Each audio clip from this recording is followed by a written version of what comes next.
बिस्मिल्लाहिर्रहमानिर्रहीम। अस्सलाम वालेकुम बच्चे। जो आज का हमारा टॉपिक है that is basically diffuse parenchymal lung diseases, जिसके अंदर आप लोग फोर्थ ईयर के अंदर भी टिपिकली पढ़ के आए, जैसे होता है इडियोपैथिक पल्मोनरी फाइब्रोसिस। इस तरह की डिजीजेस जो है आज हम लोग इसके अंदर स्टडी करेंगे, जिसके अंदर जो सबसे मेन है आईपीएफ, उसी को ही हम लोग स्टडी करेंगे। इंटरस्टिशियल पल्मोनरी फाइब्रोसिस भी होता है, इसको कहते हैं, और इसको इडियोपैथिक पल्मोनरी फाइब्रोसिस भी कहते हैं। बच्चों, डिफ्यूज पैरेन्काइमल लंग डिजीज से मुराद क्या है कि बेसिकली लंग की वो डिजीज है जो कि लंग के पैरेन्काइमा को इन्वॉल्व करती है। ठीक है, पैरेन्काइमेटिस चेंजेस जो कि लंग का फंक्शनल यूनिट्स होते हैं, उनके अंदर ऐसी चेंजेस लेके आती हैं जिसकी वजह से आपकी रेस्पिरेटरी एक्सचेंज, जो गैसियस एक्सचेंज होता है, वो इम्पेयर हो जाता है। तो डिफ्यूज पैरेन्काइमल लंग डिजीजेस के अंदर बहुत सारी वैरायटीज की डिजीजेस आती हैं, जिसके अंदर जो सबसे मेजर प्रोपोर्शन है वो है इडियोपैथिक इंटरस्टिशियल निमोनियाज का। इडियोपैथिक इंटरस्टिशियल निमोनियाज के अंदर फर्दर काफी सारे निमोनियाज आते हैं। आए पहले उसकी क्लासिफिकेशन देखते हैं, फिर हम लोग जो सबसे मेन है इडियोपैथिक पल्मोनरी फाइब्रोसिस, उसको स्टडी करेंगे, जो कि आप लोगों को क्लिनिकल लाइफ में भी मिलेगा और आपके एग्जाम के अंदर भी आपको ये मिलेगा in the form of a question. जी बच्चे, देखिए ये इसकी क्लासिफिकेशन दी हुई है, बहुत अच्छी इसने फ्लो चार्ट की फॉर्म में क्लासिफिकेशन दी है, इसलिए हम इसको यहाँ से ही करेंगे, इसको फर्दर हम सिंप्लीफाई नहीं करेंगे। मैं आपको जो एग्जांपल्स बताऊंगा वो आपने लाजमी याद करनी है। डिफ्यूज पैरेन्काइमल लंग डिजीजेस के अंदर आती है सबसे पहले ऑफ नोन कॉज। ठीक है, नोन कॉज के अंदर आती है जैसे कोई ड्रग इंड्यूस्ड हो या कनेक्टिव टिश्यू की डिजीज हो। नंबर 2 पे आती है इडियोपैथिक इंटरस्टिशियल निमोनिया, जो कि मेजर प्रोपोर्शन है इसके अंदर। सबसे common diffuse parenchymal lung disease है ये, और ये आपके प्रॉफ का एमसीक्यू भी है। नंबर 3 पे granulomatous diffuse parenchymal lung disease आती हैं जिनमें ग्रेनुलोमा बनता है। और नंबर 4 पे अदर फॉर्म्स। ठीक है, अब आपको सबको एक एक इनकी एग्जांपल बताता हूँ। जो नॉन कॉज वाली है इसमें आप लोग ड्रग्स को कोट करेंगे। इडियोपैथिक इंटरस्टिशियल निमोनिया की फर्दर हम लोग ये एक और क्लासिफिकेशन करने वाले हैं, और आप यहाँ पे भी इसकी टाइप दे सकते हैं कि इडियोपैथिक इंटरस्टिशियल निमोनिया दो तरह के हैं। कौन कौन से? इडियोपैथिक पल्मोनरी फाइब्रोसिस और idiopathic interstitial pneumonia other than idiopathic pulmonary fibrosis. Pulmonary fibrosis के अलावा कौन कौन से हैं? तो बच्चे ये देखें, नंबर 1 पे है desquamative interstitial pneumonia, acute interstitial pneumonia, non specific interstitial pneumonia, respiratory bronchiolitis interstitial lung disease, cryptogenic organising pneumonia और लिम्फोसिटिक इंटरस्टिशियल निमोनिया। ठीक हो गया, ये डिफरेंट जो वेराइटीज हैं ये इन निमोनियाज की हैं। उसके बाद बच्चे ये देखें, आपको एक बात यहाँ पे बतानी है कि जो स्मोकर्स होते हैं उनके अंदर कौन से ऐसे दो निमोनिया हैं जो सबसे ज्यादा कॉमन होते हैं। तो एक क्या आता है डिस्कॉमेटिव इंटरस्टिशियल निमोनिया, और दूसरा respiratory bronchiolitis interstitial lung disease. ये दोनों स्मोकर्स के अंदर कॉमनली होते हैं। आप देखें, स्मोकर्स जो हैं वो प्रेजेंट करते हैं डिफरेंट कंप्लेंट के साथ, और आप लोग उनके अंदर एकदम पिकअप नहीं कर सकते कि इनको कौन सा निमोनिया हुआ है। तो याद रखिएगा कि जो भी उनकी ऑफ एंड ऑन कफ चलती रहती है, तो वो बेसिकली कैरियर्स होते हैं, उनको ये निमोनिया हुआ होता है ऑलरेडी, डिस्कॉमेटिव इंटरस्टिशियल निमोनिया, लेकिन हम लोग उसको लेबल नहीं करते। ठीक है, मैं आपको ये बता रहा हूँ कि जो मतलब स्मोकर्स को हम लोग अक्सर यही लेबल करते हैं कि बस ये सीओपीडी या सीओपीडी है। आप लोगों को निमोनिया के बारे में भी ध्यान रखना है, इसकी ऑब्जर्वेशन भी देखनी है स्मोकर के अंदर। अब इनकी क्लिनिकल फाइंडिंग्स क्या होती है वो मैं अभी आपको आगे बताता हूँ। इससे पहले आप ये देखें कि granulomatous diffuse parenchymal lung disease की जो एग्जांपल है दैट इज सार्कोइडोसिस, और सार्कोइडोसिस में नॉन केजिएटिंग ग्रेनुलोमा मिलता है, और अदर फॉर्म्स में आती है आपकी हिस्टियोसाइटोसिस एक्स। ठीक हो गया। अब आप देखिए नीचे ये फर्दर जिसने एक बहुत जबरदस्त टेबल दिया जिसमें अपने सारी समरी बताई है इडियोपैथिक इंटरस्टिशियल निमोनिया की। तो यूजुअल इंटरस्टिशियल निमोनिया के अंदर इसने क्या बताया है कि इडियोपैथिक पल्मोनरी फाइब्रोसिस ही ये रिजेंबल करता है, इसका नाम है वो। ठीक है, अभी मैं आपको दिखाता भी हूँ। नॉन स्पेसिफिक इंटरस्टिशियल निमोनिया वो अभी हम लोग आगे देखेंगे। Respiratory bronchiolitis interstitial lung disease, देखे मैंने आपको अभी बताया, और यही बात यहाँ पे भी लिखी है, और डिस्कॉमेटिव इंटरस्टिशियल निमोनिया के साथ भी यही बात लिखी हुई है। More common in man and in smokers, और ऊपर भी यही लिखा हुआ है। दूसरा आप ये देखें, ये भी 40 to 60 ईयर्स की एज में प्रेजेंट करता है, और डिस्कॉमेटिव वाला भी। उसके बाद ये देखें, स्मोकिंग सेसेशन में लीड टू इम्प्रूवमेंट, और यहाँ पे क्या है, insidious onset of dyspnoea, clubbing हो सकती है। तो मैंने आपको यही बताया था कि जब भी आपसे कोई पूछे कि diffuse parenchymal lung disease smokers में मोस्ट कॉमन कौन सी है, तो आपने कहना डिस्कॉमेटिव इंटरस्टिशियल निमोनिया कॉमनली पाया जाता है स्मोकर्स के अंदर। ठीक है, उसके बाद लेकिन वैसे अगर आपसे पूछा जाए कि डिफ्यूज पल्मोनरी पैरेंकाइमल लंग डिजीज कौन सी है, तो आपने कहना है most common idiopathic pulmonary fibrosis है, या इडियोपैथिक इंटरस्टिशियल, ये हाँ यही वाला है, ठीक है। अच्छा, अब आपको ये क्लियर करने का पॉइंट ये था कि स्मोकर्स में वो कॉमन है और जनरली इडियोपैथिक कॉमन है, ठीक है। क्लबिंग आपको मिल सकती है बायोप्सी पे, मैक्रोफेजेस, एल्वियोलर स्पेस, सेप्टल, ये सब याद करने की जरूरत नहीं है। लेकिन ये आप लोग देखें कि respiratory bronchiolitis interstitial lung disease और डिसकॉमेटिव इंटरस्टिशियल निमोनिया दोनों का प्रोग्नोसिस अच्छा है अगर स्मोकिंग की सेसेशन की जाए तो। उसके बाद है acute interstitial pneumonia often preceded by viral infection, ठीक हो गया। क्रिप्टोजेनिक ऑर्गेनाइजिंग निमोनिया का बच्चे दूसरा नाम रॉबिन्स में भी बिल्कुल क्लियरली लिखा था, जिसको हम कहते हैं bronchiolitis obliterans organising pneumonia, BOOP. Bronchiolitis obliterans, obliterate का मतलब होता है इरेज कर देना, डिलीट कर देना, बिल्कुल उसकी जो नॉर्मल एनाटमी है, नॉर्मल मॉर्फोलॉजी, उसको खत्म कर देना। तो याद रखिएगा, इससे रिलेटेड एक टिपिकल क्वेश्चन आपको एमसीक्यू में आता है कि कौन से निमोनिया में मेसन बॉडीज पाई जाती हैं। तो Masson bodies are the characteristic of bronchiolitis obliterans organising pneumonia. ये आपने याद रखना है, ये यहाँ पे लिखा हुआ भी है, मेंशन्ड भी है, ठीक है। उसके बाद ये याद रखना है कि इसके अंदर फिंगर क्लबिंग आपको नहीं मिलती। लिम्फोसिटिक इंटरस्टिशियल लंग निमोनिया वो वाहिद निमोनिया है डिफ्यूज पैरेंकाइमल लंग डिजीज की कैटेगरी में, इडियोपैथिक इंटरस्टिशियल निमोनिया की कैटेगरी में, जो कि विमेन में ज्यादा पाया जाता है। तो यहाँ अब आपके एमसीक्यूज बन गए हैं सारे इंपॉर्टेंट, इनको नोट कर लीजिए। मेसन बॉडीज का एक एमसीक्यू, दूसरा वुमेन के अंदर कॉमन कौन सा है, तीसरा स्मोकर्स में कॉमन कौन सा है, चौथा ओवरऑल कॉमन कौन सा। चार एमसीक्यूज आपके यहीं से ही हो गए। जी बच्चे, अब अगर हम लोग इंडिविजुअली इडियोपैथिक पल्मोनरी फाइब्रोसिस को डिस्कस करें यहाँ पे, तो इडियोपैथिक पल्मोनरी फाइब्रोसिस की कैरेक्टरिस्टिक बात ये होती है कि इसके अंदर लंग के पैरेंकाइमा का फाइब्रोसिस हो जाता है। उस फाइब्रोसिस को आपने डिफरेंशिएट करना है उन डिजीजेस से, जैसे आपकी कुछ ऑक्यूपेशनल डिजीजेस हैं जैसे एस्बेस्टोसिस, उसमें भी फाइब्रोसिस हो जाता है ना। तो आपने ये डिफरेंशिएट करना है कि ये इडियोपैथिक पल्मोनरी फाइब्रोसिस है या एस्बेस्टोसिस है। एस्बेस्टोसिस का जो बंदा होगा उसके अंदर आपको हिस्ट्री मिलेगी, कोई टाइल इंडस्ट्री का वर्कर हो सकता है, कोई रूफिंग का वर्कर हो सकता है, ठीक है। उसके अंदर आपको कोई ना कोई ऑक्यूपेशनल हिस्ट्री दी जाती है। नंबर टू, अगर ऑक्यूपेशनल हिस्ट्री नहीं दी हुई तो फिर आपको जो टिश्यू की फाइंडिंग होगी वो आपने ये याद रखनी है कि एस्बेस्टोसिस के पेशेंट के अंदर आपको टिश्यू की फाइंडिंग में दी जाती है फेरुजिनस बॉडी, ठीक है। आयरन लेडन ये बॉडीज होती हैं जिसके अंदर आयरन लेडन एस्बेस्टोस के फाइबर्स होते हैं, तो फेरुजिनस बॉडीज दी जा सकती हैं। इसके अलावा बच्चे आपने इसी डिजीज को डिफरेंशिएट करके रखना है सार्कोइडोसिस से भी। हालांकि सार्कोइडोसिस फाइब्रोजिन डिजीज नहीं है, लेकिन इंसान कंफ्यूज कर सकता है। तो सार्कोइडोसिस के अंदर आपको स्टीरॉइड बॉडीज और शॉमन बॉडीज मिलती हैं। अभी हम लोग सार्कोइडोसिस आके डिटेल में देखेंगे। डिफरेंशिएटिंग फीचर के लिए बच्चे मैंने आपको बेसिक बात ये बताई। नेक्स्ट आप ये देखें कि जो इडियोपैथिक पल्मोनरी फाइब्रोसिस होता है, इसका जो यूजुअल प्रेजेंटेशन होती है वो होती है तकरीबन 50 ईयर्स तक, ठीक है। 50 ईयर्स के बाद, 50 ईयर्स से पहले पहले इसकी प्रेजेंटेशन बहुत अनकॉमन है। इसका जो बच्चे एसोसिएशन है वो स्मोकिंग के साथ इतनी सिवियरली स्ट्रॉन्ग एसोसिएशन नहीं पाई गई। नंबर टू, आपको ये पता होना चाहिए कि ये इंसिडेंटल फाइंडिंग के तौर पे भी प्रेजेंट कर सकता है। ऐसा भी हो सकता है कि बंदा बिल्कुल एसिम्प्टोमेटिक हो। तीसरी चीज आपको ये पता होनी चाहिए कि इसके अंदर ब्रेथलेसनेस जो होती है वो प्रीडोमिनेट करती है along with non productive cough. मैं यहाँ पे माइनस का साइन डाल रहा हूँ, ठीक है, नॉन प्रोडक्टिव कफ। और जो कॉन्स्टिट्यूशनल सिम्टम्स होते हैं, कॉन्स्टिट्यूशनल सिम्टम्स यूजुअली क्या होते हैं बच्चे, मैंने पहले भी कितनी दफा बताया, जैसे फीवर हो गया, मैलेज हो गया, प्रोस्ट्रेशन, लेथार्जी, ये यूजुअली एब्सेंट होते हैं, ये इसके अंदर नहीं होते, ना ये होते हैं ना इसके अंदर नॉन प्रोडक्टिव कफ होती है। बस ब्रेथलेसनेस के साथ बंदा प्रेजेंट कर सकता है जो कि प्रोग्रेसिव होती है, या फिर इसके इंसिडेंटल फाइंडिंग के तौर पे प्रेजेंट कर सकता है, ठीक है। ये बच्चे इडियोपैथिक पल्मोनरी फाइब्रोसिस की छोटी सी ब्रीफ सी हिस्ट्री थी। अब मैं आपको ये बता दूं कि जितनी भी आपने डिफ्यूज पैरेंकाइमल लंग डिजीजेस पढ़ी हैं, इनके लिए एक बहुत ही अच्छा चार्ट जो है वो मौजूद है। हम लोग उसको स्टडी करते हैं ताकि सारी हमारी डिफ्यूज पैरेंकाइमल लंग डिजीजेस समराइज हो जाए। प्रॉफ में अगर आपको कोई आती है तो वो सिर्फ इडियोपैथिक पल्मोनरी फाइब्रोसिस आता है, बाकी नहीं आती। जी बच्चे, बच्चे ये देखिए कि इसके अंदर जो फीचर्स बताए हुए हैं क्लिनिकल प्रेजेंटेशन के, नंबर वन, कफ है, यूजुअली ड्राई होती है, परसिस्टेंट होती है, ब्रेथलेसनेस होती है जो कि प्रोग्रेसिव होती है।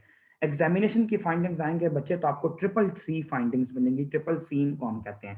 क्रैकल्स मिल सकते हैं बायलैटरल या फिर बायबेजिलर, यानी कि या तो बायलैटरल एंड डिफ्यूज हैं दोनों लंग्स में ऊपर से नीचे तक हैं, या फिर बेजिलर है सिर्फ दोनों लंग्स में, ठीक है। क्लबिंग मिल सकती है आपको जो कॉमन होती है इडियोपैथिक पल्मोनरी फाइब्रोसिस में, लेकिन बाकी जो फाइब्रोजिंग डिजीज होती हैं उनमें भी मिल सकती है। नंबर 3 पे आप देखें सेंट्रल साइनोसिस आपको मिल सकता है, ठीक है, और राइट साइडेड हार्ट फेलियर के सिम्टम्स मिल सकते हैं। क्यों? क्योंकि इडियोपैथिक पल्मोनरी फाइब्रोसिस के अंदर पल्मोनरी हाइपरटेंशन डेवलप करती है, जिसकी वजह से कॉर पल्मोनरी डेवलप कर सकता है। रेडियोलॉजी की बच्चे अगर यहाँ पे बात की जाए, इसमें ना नॉन स्पेसिफिकली सारी डिफ्यूज पैरेन्काइमल लंग डिजीजेस के लिए इसने ये बता दिया है, इंक्लूडिंग सार्कोइडोसिस, ठीक है। तो सार्कोइडोसिस के अंदर बच्चे, अच्छा रेडियोलॉजी आप देखें कि चेस्ट एक्सरे में आपको लंग्स जो होते हैं वो यूजुअली स्मॉल लंग वॉल्यूम्स मिलते हैं। अब इसकी क्या वजह है बच्चे? आपको पता है कि हमने सीओपीडी जब पढ़ी थी तो हमने पढ़ा था ऑब्स्ट्रक्टिव और रिस्ट्रिक्टिव डिजीज। ये बेसिकली आपकी रिस्ट्रिक्टिव डिजीजेस हम लोग पढ़ रहे हैं, जो कि डिफ्यूज पैरेन्काइमल लंग डिजीज के अंदर कुछ एग्जांपल्स आती हैं, सारी की सारी नहीं आती, ठीक है। सार्कोइडोसिस को हम लोग रिस्ट्रिक्टिव डिजीज में अपनी पुट करते, वो ग्रेनुलोमेटस डिजीज है, वो अलग वैरायटी की है। लेकिन अगर आप मुझसे पूछें कि रिस्ट्रिक्टिव की यहाँ पे कौन सी है, तो बिल्कुल ये जो आपके सामने लिखी हुई है, इडियोपैथिक पल्मोनरी फाइब्रोसिस और एस्बेस्टोसिस, ये तो दो टिपिकल आपको पता होनी चाहिए। हाई रेजोल्यूशन कंप्यूटर टोमोग्राफी की जाए तो क्या क्या मिलता है? हनी कोम्बिंग सिस्ट मिलती हैं, ठीक है, बहुत ये इसकी कैरेक्टरिस्टिक चीज होती है। साथ ग्राउंड ग्लास चेंजेस मिलती हैं, रेटिकुलर नोड्यूलर शैडोइंग मिलती है। ये 3 फाइंडिंग्स आपकी टिप पे होनी चाहिए। अगर आपको पूछा जाता है इडियोपैथिक पल्मोनरी फाइब्रोसिस की इन्वेस्टिगेशन क्या है, तो आपने एचआरसीटी को हमेशा आइडियल कहना है, ठीक है, मतलब उसके ऊपर हम डिटेक्ट कर लेते हैं इसको। लेकिन अगर आपको बेस्ट इनिशियल इन्वेस्टिगेशन कही जाए तो फिर आपने चेस्ट एक्सरे कहना है। दूसरी चीज बच्चे आप ये देखें कि हाई रेजोल्यूशन कंप्यूटर टोमोग्राफी के अंदर आपने ये 3 फाइंडिंग्स का जिक्र करना है, तो ही एग्जामिनर को क्लियर होगा कि इस बच्चे को पता है कि इसकी फाइंडिंग्स क्या होंगी। सिर्फ आपने ये नहीं लिखना कि हम सिटी करते हैं, आपने ये लिखना है हम सिटी पे देखते क्या है।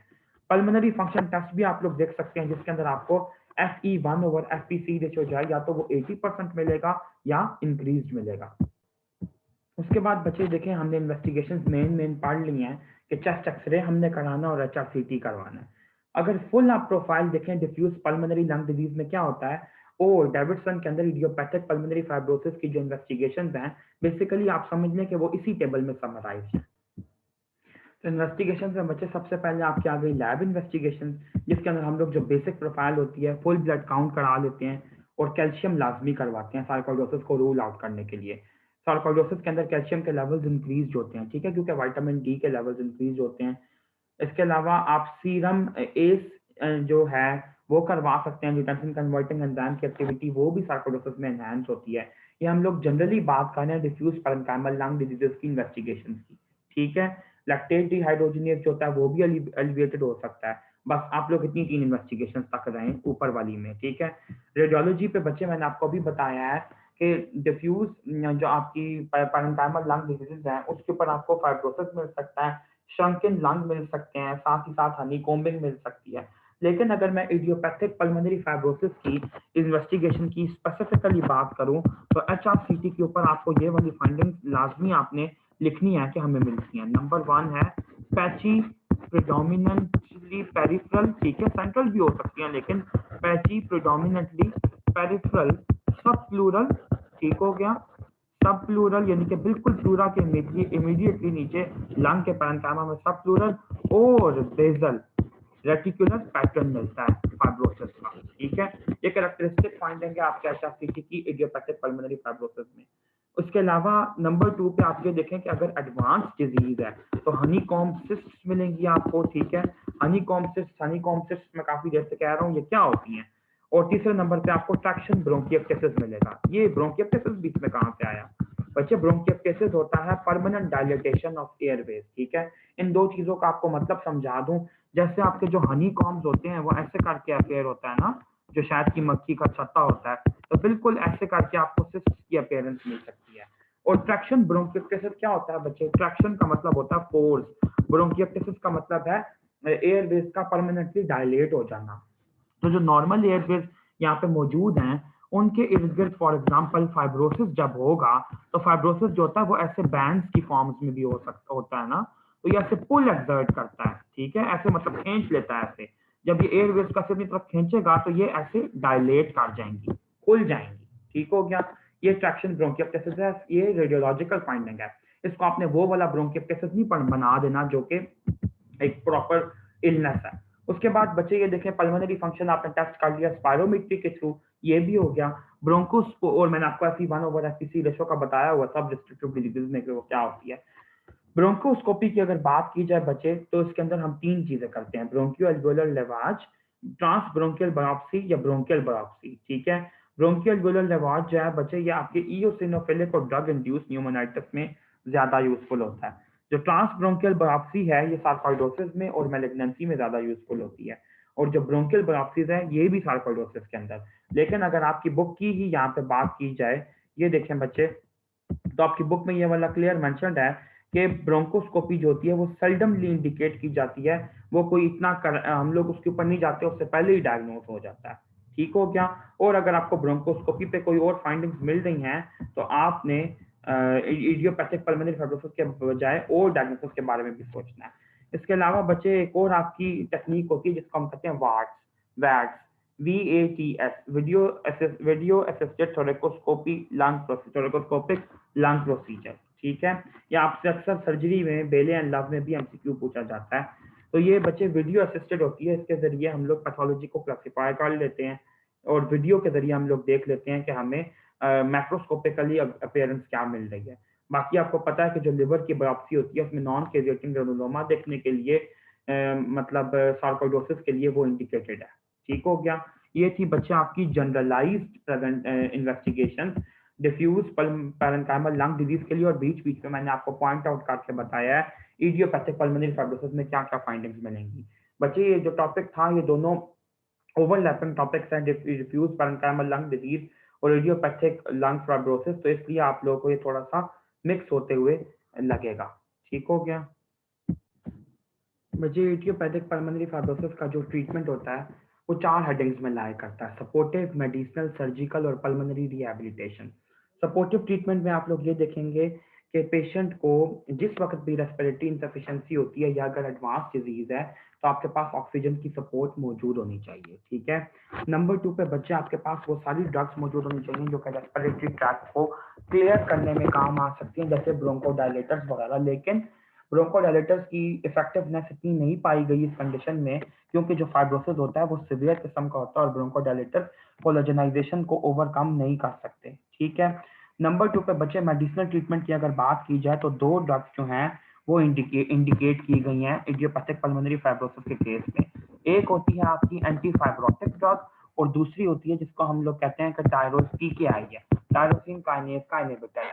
एंटी फाइब्रोटिक ड्रग का नाम है पिरफिनिडोन और टायरोसिन काइनेज इनहिबिटर का नाम है निंटिडानिब, ठीक है। जैसे आपकी इमिडानिब होती है बिल्कुल वैसे ही निंटिडानिब है।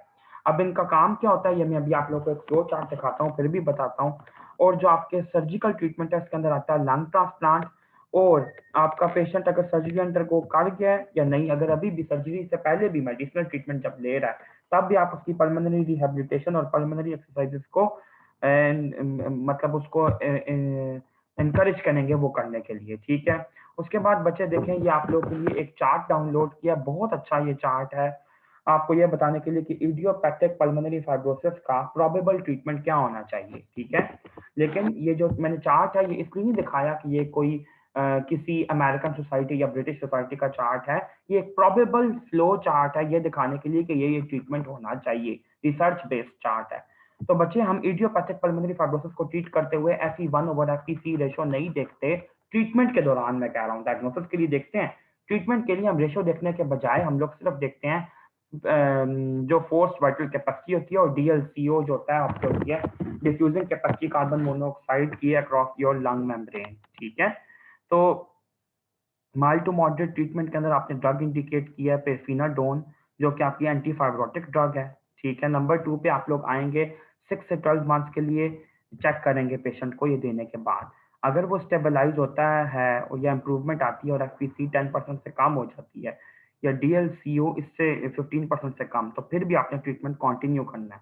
लेकिन अगर जो है पेशेंट वर्सन हो जाता है और FPC उसकी ज्यादा हो जाती है 10% से और DLCO जो है वो भी ज्यादा हो जाती है, तो फिर आपने बच्चे कॉन्टिन्यूएशन जो है परफिनिडोन की उसके ऊपर डाउट आता है आपको, ठीक है। इसका मतलब है कि वर्सनिंग फेज में जा रहा है बंदा और आप उसकी लंग ट्रांसप्लांटेशन के लिए इंडिकेशन करेंगे। और अगर शुरू से ही FPC जो है वो 50 से बहुत कम है और DLCO भी 35 से कम है, तो फिर आप लोग उसका लंग ट्रांसप्लांट के लिए डायरेक्टली एडवाइस करेंगे। निनिनटेडानिब का यहाँ पे नहीं जिक्र, इसलिए मैं वहाँ पे एक दफ़ा इसके यहाँ पे स्पेलिंग लिख देता हूँ ताकि जिन बच्चों को वो क्लियर नहीं है वो बिल्कुल क्लियर हो जाए। यहाँ पे इसके स्पेलिंग है निनटेडानिब, ठीक है। ये टायरोसिन काइनेज का इनहिबिटर है, लेकिन इसका vascular endothelial growth factor, platelet derived growth factor, इन सब फैक्टर्स के ऊपर भी इफेक्ट है।